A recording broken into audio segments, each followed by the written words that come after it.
Pozdrav svima ljudi, evo ga drugi video danas. Gašao sam bre. Ali danas, Miki je tu i danas radimo Voyage Januarijun parodiju, tako da... Biti smiješno, Bogani. Nije, to će biti smiješno, tako da... Da, idemo u parodiju.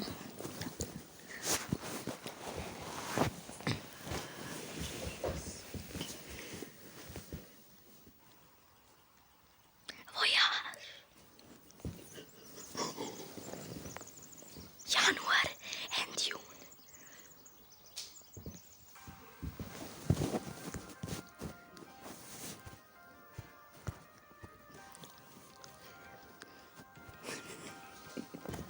A ja bih samo da je gledam u ta govno što je proslala zadnji drugi put. Jer ja sam kao Januariju na konju, gleda kad je glupa.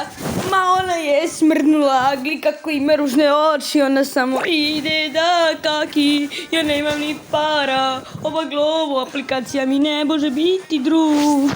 A ona je tako ružna i ne bi voleo da je gledam još oni drugi puta. Reci da li bi me ostavila, jer ako ne bi, ja bih tebe ljubio, jer si mi ostvarila želju. I samo da znaš da je to moja kraljevska želja. Ma samo mi ovdje prdni, moja žena neće više samo dati, prdnem u druga, a ti si kao ćelava. Zato je ona prelepa, ma samo govno jedno svodljivo, kao nešto je prelepa, zapravo je tako ružno previše i neće nikad reći da smo Januarijun. A meni treba dečko, ove gladnoći, ja neću samo više dati, budem grub i tebi treba majmun. Zbog glova, jel ti samo jedeš burger, zub.